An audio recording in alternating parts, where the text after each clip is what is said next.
Hello everyone! Welcome to my vlog. Ayan po, papasok ang aking apo sa school. Anyway, bago po ang lahat, syempre magla-lunch muna ang aking apo bago pumasok sa school. Kasi ang oras ng pasok niya ay 12, mali pala. 1 p.m. pala. Ayan. Sinabayan ko na siya sa pagkain. Pero minsan hindi kami nagkakasabay kumain kasi busog pa ako. Kasi pag ako nag-almusal, minsan alas 10 na. Pero ngayon hindi ako nag-almusal, kaya nasabayan ko siya sa pagkain ng lunch. Ulam namin ay sinigang, ayan. Pag sinigang ang ulam, marami siyang nakakain kasi paborito niya yan. Anyway, shout out nga po pala sa inyo lahat, sa mga yung apo ko bigla akong tinawag, in-stop ko muna sandali. Nanonood na ng TV, naririnig pa nagbo-voice over ako. Talaga naman, napakahirap mag-voice over. Sa gabi naman pagod na ako. Minsan inaantok na ako, kaya hindi ko rin magawang mag-voice over ng gabi. Sa umaga naman, napakarami mo rin trabaho. Ganyan talaga ang mga nanay at lola. Pagising ko pa lang sa umaga, dami ko nang magluluto na agad ako ng almusal.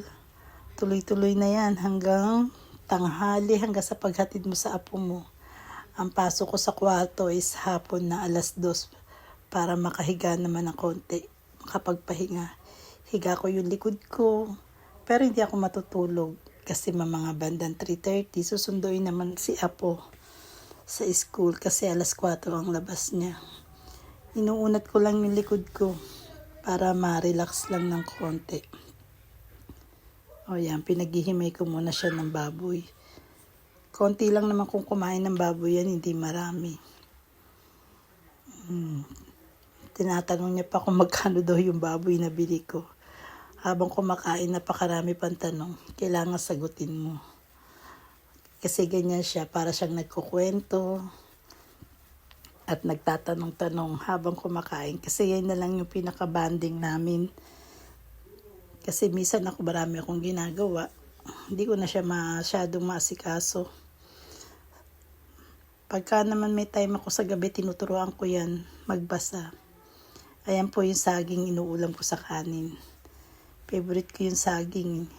Kahit wala akong ulam, saging lang pwede na. Dahil nung maliit kami, saging lang nauulam ko na sa kanin. O yan, humihingi naman siya ngayon ng sabaw.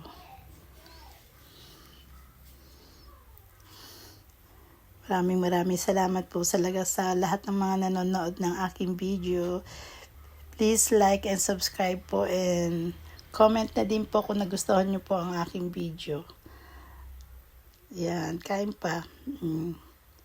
Maya-maya na yan, papahingayin ko lang siya ng mga 30 minutes. Tapos magsasalang na ako ng tubig, paliliguan ko na siya. Sunod-sunod na yan.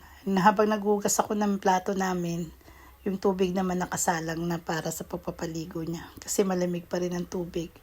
Pero pag tungtong na ng summer, hindi na ako nagpapainit ng tubig. Kaya na natin yung lamig. Kaya hindi na kailangan, tipid-tipid na tayo sa gas. Ayan. Mauubos niya yung kanin niyan. Bumabawi nga ng kain kasi ng mga nakaraang araw, konti lang siya kumain. Parang wala siyang ganang kumain. Pero ngayon bumalik na ulit yung gana niyang kumain. Hindi mo na siya pipilitin kumain. Nangihingi pa nga minsan . O ayan, nasa e-bike na kami. Naka-jacket kami kasi mahangin. Tapos si Jayden pinag-jacket ko kasi malamig sa school nila, malamig sa kwarto dahil naka-aircon. Yan, iyahatid na namin siya. Nag-i-e-bike kami kasi pag di ka nag-e-bike, maalat kami sa akin. Parang palabas sa tricycle at saka sa laki. Isa pa sa akin. Pag no tricycle ka, mas very good pa kasi. Tapos balikan ka. Sa loob na gate, nagtatag na siya.